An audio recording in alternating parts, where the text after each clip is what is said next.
నిజంగా ఇది ఒక సంచలన న్యూస్ అండి. నేను అసలు ఎక్స్పెక్ట్ చేయలేదు. కొన్ని సంవత్సరాలు జరుగుతుంది అనుకున్నాను ఈ పర్టికులర్ టెక్నాలజీ రావడానికి. బట్ రీసెంట్గా వచ్చిన అప్డేట్ ఏంటంటే ప్రపంచంలోనే అతిపెద్ద కార్ల కంపెనీలో ఒక కంపెనీ ఇప్పుడు solid state battery packs production start చేసింది అనమాట. మరి సాలిడ్ స్టేట్ బ్యాటరీ ప్యాక్స్ వల్ల ఉపయోగం ఏంటి? దాదాపు 20 సంవత్సరాల పాటు లైఫ్ టైం అయితే ఉంటుంది. ఎటువంటి ఫైర్ ఇన్సిడెంట్స్ అయితే జరగని సేఫెస్ట్ బ్యాటరీ ప్యాక్స్. మరి ఏంటా కంపెనీ, వీళ్ళు ఎంత కెపాసిటీ బ్యాటరీ ప్యాక్స్ని తీసుకొస్తున్నారు, ఏ సంవత్సరంలో వీళ్ళు మార్కెట్లోకి బ్యాటరీ ప్యాక్ని తీసుకురాబోతున్నారు, పూర్తి సమాచారాన్ని ఈరోజు మన ఎంవీఎస్ ఆటో తెలుగు ఛానల్లో తెలుసుకుందాం. నమస్తే, నేను మీ కృష్ణ చైతన్య మండేలో. మీరు చూస్తున్నారు ఎంవీఎస్ ఆటో తెలుగు. మీరు ఒక ఎలక్ట్రిక్ స్కూటర్ లేదా ఎలక్ట్రిక్ బైక్ లేదా ఎలక్ట్రిక్ సైకిల్ కొందాం అనుకుంటున్నారా? కానీ మంచి వెహికల్ ఏంటో తెలియక కన్ఫ్యూజ్ అవుతున్నారా? అయితే కేవలం 199 రూపాయలకే మన ఈవీ కుర్రాడు కోర్సులో జాయిన్ అవ్వండి. ఒక బెస్ట్ ఈవీ కొనుక్కోవడానికి కావాల్సిన నాలెడ్జ్ ని మీరే పొందండి. చైనాకు చెందిన చెర్రీ అనే ఒక కంపెనీ, కార్ల తయారీ కంపెనీ అనమాట. వీళ్ళు ఎప్పుడు కూడా కొత్త టెక్నాలజీ మీద వర్క్ చేస్తూ ఉంటారు. ప్రీవియస్గా కూడా ఈ చెర్రీ కంపెనీ మీద కొన్ని వార్తలు అయితే వచ్చింది. వీళ్ళు సాలిడ్ స్టేట్ బ్యాటరీ ప్యాక్స్ మీద వర్క్ చేస్తున్నారని చెప్పి ఇప్పుడు దానికి మరింత ఇన్ఫర్మేషన్ అయితే వచ్చింది. చైనాలోని వుహో అనే ప్రాంతంలో వీళ్ళు ఎక్విప్మెంట్ కూడా సిద్ధం చేసుకున్నారు. నవంబర్ 18వ తారీఖున అయితే ఈ సాలిడ్ స్టేట్ బ్యాటరీ ప్యాక్ సంబంధించిన మ్యానుఫ్యాక్చరింగ్ ప్లాంట్ కోసం వీళ్ళు ఎక్విప్మెంట్ కూడా రెడీ చేసుకున్నారు. అంటే నథింగ్ బట్ వీళ్ళ వర్క్ కూడా స్టార్ట్ అయిపోయింది సాలిడ్ స్టేట్ బ్యాటరీ ప్యాక్ యొక్క మ్యానుఫ్యాక్చరింగ్ యూనిట్ కోసం. ఈ పర్టికులర్ ప్రాజెక్ట్లో మొత్తం 3 కంపెనీలు అయితే ఇన్వాల్వ్ అవుతుంది అనమాట. ఈ 3 కంపెనీల భాగస్వామ్యంలో అతిపెద్ద solid state battery manufacturing plant అయితే ఏర్పాటు చేస్తున్నారు. మరి ఈ మ్యానుఫ్యాక్చరింగ్ ప్లాంట్ యొక్క కెపాసిటీ ఎంతో తెలుసా? అక్షరాల 1,00,000 మెగావాట్ అవర్ల కెపాసిటీ అయితే ఏర్పాటు చేస్తున్నారు. ఈ 1,00,000 మెగావాట్ అవర్ల ప్రాజెక్ట్లో 5 గిగావాట్ అవర్ల స్పేస్ ఏదైతే ఉందో స్పెసిఫిక్గా సాలిడ్ స్టేట్ బ్యాటరీ ప్యాక్ యొక్క రీసెర్చ్ కోసం ఏర్పాటు చేస్తున్నారు. ఇక ఈ పర్టికులర్ మ్యానుఫ్యాక్చరింగ్ ప్లాంట్లో ప్రొడక్షన్ కెపాసిటీ చూసుకున్నట్లయితే 1.25 గిగావాట్ అవర్ల కెపాసిటీ. ప్రపంచంలో ఒక company up to gigawatt hour కెపాసిటీలో ప్రొడక్షన్కి వెళ్తున్న కంపెనీ కూడా ఈ చెర్రీ కంపెనీ వాళ్ళు అనమాట. ఇక చెర్రీ కంపెనీ వాళ్ళు కూడా క్లెయిమ్ చేస్తున్నదే సాలిడ్ స్టేట్ బ్యాటరీ ప్యాక్స్ వచ్చాయంటే నథింగ్ బట్ ఈవీ రంగంలో మోస్ట్ సేఫెస్ట్ బ్యాటరీ ప్యాక్స్ కింద అవుతాయి. అందుకనే మేము ఈ సాలిడ్ స్టేట్ బ్యాటరీ ప్యాక్స్ మీద రీసెర్చే కాదు ఇప్పుడు వర్క్ కూడా స్టార్ట్ చేసామని చెప్తున్నాయి. ఇప్పుడు అన్నిటికన్నా ముఖ్యమైన విషయం ఏంటంటే ఈ సాలిడ్ స్టేట్ బ్యాటరీ ప్యాక్ యొక్క ఎనర్జీ డెన్సిటీ ఎంత? ప్రజెంట్ చెర్రీ కంపెనీ వాళ్ళు డెవలప్ చేస్తున్న సాలిడ్ స్టేట్ బ్యాటరీ ప్యాక్ యొక్క ఎనర్జీ డెన్సిటీ 280 వాట్ అవర్లు పర్ కేజీ. అంటే ప్రజెంట్ లిథియంలోని ఎన్ఎంసీ కానీ ఎల్ఎఫ్పి కెమిస్ట్రీ కన్నా ఎక్కువే. స్టిల్ మరీ అంత ఎక్కువైతే కాదు, 280 వాట్ అవర్లు.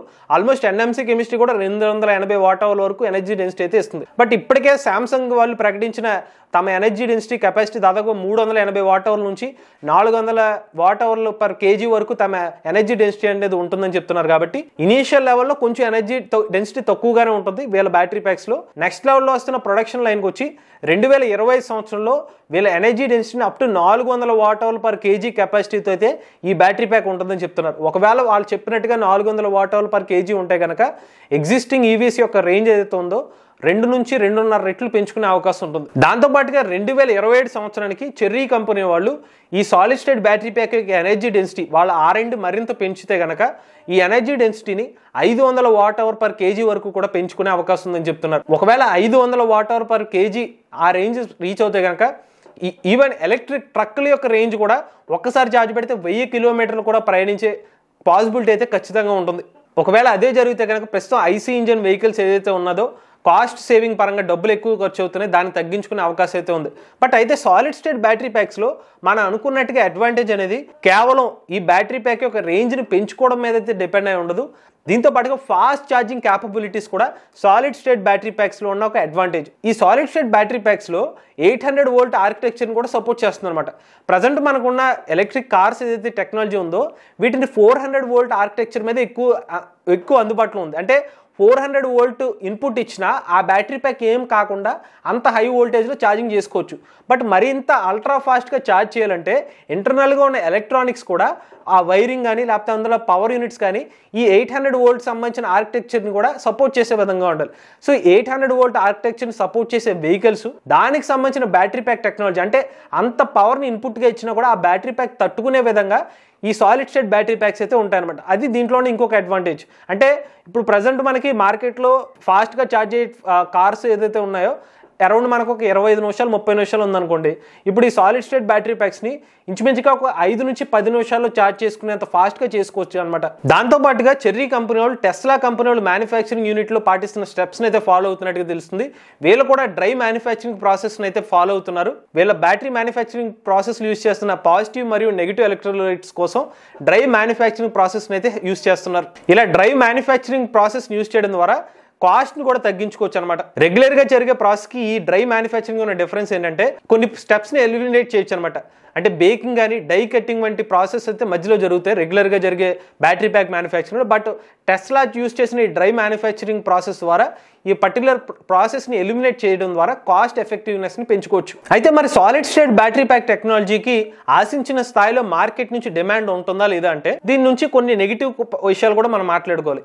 ఇనీషియల్గా మార్కెట్లోకి వచ్చిన ఒక 5-6 సంవత్సరాల వరకు కూడా సాలిడ్ స్టేట్ బ్యాటరీ ప్యాక్స్ అయితే కాస్ట్ ఎక్కువగానే ఉంటాయి. ఎందుకంటే అది మాస్ ప్రొడక్షన్కి వెళ్ళాలి కదా. ఇప్పుడంటే ఈవీ టెక్నాలజీలు, లిథియం కానీ, ఎల్ఎఫ్పి టెక్నాలజీస్ అని కానీ కార్స్లో కానీ, 2-వీలర్ సెగ్మెంట్లో కానీ విపరీతంగా యూజ్ చేస్తున్నారు. సో వాడే వాళ్ళు ఎక్కువ ఉన్నారు, కన్జ్యూమర్స్ ఎక్కువ ఉన్నారు. బట్ ఇప్పుడు solid state battery pack technology వస్తే దానికి సపోర్ట్ అయ్యే విధంగా ఇంటర్నల్ ఆర్కిటెక్చర్లో కొంచెం చేంజ్ చేయాలి. కార్స్ టెక్నాలజీలో కానీ పవర్ ఎలక్ట్రానిక్స్లో కొంచెం చేంజ్ చేసే అవకాశం ఉంటుంది. సో దానికి తగ్గట్టుగా వెహికల్లో కొంచెం ట్రాన్స్ఫర్మేషన్ జరగాలి. దానికి తగ్గట్టుగానే మళ్ళీ solid state battery pack technology దాని యొక్క రా మెటీరియల్ కాస్ట్ విపరీతంగా దాన్ని ఆర్డర్ పెడితేనే కానీ మాస్ ప్రొడక్షన్ జరిగినప్పుడే దాని రేట్లు తగ్గుతాయి. సో 5-6 సంవత్సరాల వరకు దీని కాస్ట్ ఎక్కువగా ఉన్నప్పటికీ దాని తర్వాత ఎన్ఎంసీ కానీ ఎల్ఎఫ్పి బ్యాటరీ ప్యాక్ కాస్ట్కి ఈ సాలిడ్ స్టేట్ బ్యాటరీ ప్యాక్స్ అనేవి అందుబాటులోకి వస్తాయి. ఇంకొక విషయం ఏంటంటే ఇప్పుడు యూరోప్ కాంటినెంట్స్ కానీ ఈవెన్ మన ఆసియా కాంటినెంట్స్లో చాలా దేశాలు గ్రీన్ ఎనర్జీ కాన్సెప్ట్ని అయితే బాగా సపోర్ట్ చేస్తున్నాయి. యూరోప్లో ఇప్పటికే వాళ్ళు పెట్టుకున్న ప్లెడ్జ్ ఏంటంటే 2030 సంవత్సరం కల్లా ఐసీ ఇంజిన్ వాహనాలు తయారు చేయకూడదని ఒక నిర్ణయం కూడా తీసుకున్నారు. ఈవెన్ మన భారతదేశంలో కూడా ఇండియా ఈవీ మిషన్ 2030కి ఈవీ వాహనాలు దాదాపుగా 30% ఎలక్ట్రిక్ వాహనాలు ఉండాలని చెప్పి గవర్నమెంట్ కూడా ఒక ప్రతిపాదన చేసింది. ఇలా ప్రపంచంలోని అన్ని దేశాలు కూడా ఈవీ టెక్నాలజీ వైపు వెళ్తున్నాయి కాబట్టి దానికి ఆల్టర్నేటివ్ టెక్నాలజీస్ లిథియం, ఎల్ఎఫ్పి, ఇప్పుడు present solid state battery packs ఉన్నాయి కాబట్టి దీని యొక్క అడాప్టబిలిటీ అయితే ఖచ్చితంగా ఉంటుంది. మొన్న ఈ మధ్యన మనం మాట్లాడుకున్నట్టు సిఏటిఎల్ కంపెనీ వాళ్ళు already solid state battery pack మీద టెక్నాలజీ చేస్తున్నారు. ప్రముఖ సెల్ ఫోన్ తయారీ కంపెనీ శాంసంగ్ ఇప్పటికే సాలిడ్ స్టేట్ మ్యానుఫ్యాక్చరింగ్ ప్లాంట్ సంబంధించిన ప్రొడక్షన్ లైన్ స్టార్ట్ చేసింది. ఇప్పుడు ఈ చెర్రీ కంపెనీ వాళ్ళు కూడా solid state battery pack technology మీద వర్క్ చేస్తున్నారు. ఒక మాటలో చెప్పాలంటే future solid state battery pack technology అని చెప్పడానికి ఇవన్నీ కూడా ఉదాహరణలు అనమాట. ఈవీ టెక్నాలజీని మరింత సురక్షితంగా తయారు చేయడం కోసం అలానే రాబోయే సంవత్సరాల్లో ఫాస్ట్ ఛార్జింగ్ ఇటువంటి సమస్యలు వస్తాయని ముందుగానే పసిగట్టి దానికి కావాల్సిన alternative solid state battery pack technologies అన్ని ఈ కంపెనీస్ కూడా దీని మీద వర్క్ చేస్తున్నాయి. సో మరి మీ ఒపీనియన్ కూడా చెప్పండి. Solid state battery pack technology ఏ మేరకు ఈవీ రంగానికి హెల్ప్ అవుతుందని మీరు అనుకుంటున్నారు? మీ అభిప్రాయాన్ని కామెంట్ రూపంలో చెప్పండి. మీరు కూడా ఎవరైనా ఎలక్ట్రిక్ వెహికల్ ఇస్తున్నట్లయితే మీ ఓనర్షిప్ మాతో షేర్ అవుతున్నట్లయితే స్క్రీన్ పై కనిపించే నెంబర్కి వాట్సాప్ చేయండి, అంటే డిస్క్రిప్షన్లో ఫామ్ ఫిల్ చేయండి. ఈ వీడియో కానీ మీకు నచ్చినట్లయితే MES auto Telugu channel subscribe చేసుకోండి. ఈవీ కరెంట్ కోసం ఈవీ కుర్రాడు ఛానల్, రివ్యూస్ కోసం ఈవీ కుర్రాడు రివ్యూస్ ఛానల్, ఏ కరెంట్ కోసం ఏ తెలుగు ఛానల్ సబ్స్క్రైబ్ చేసుకోండి. Charge the nature, drive the future.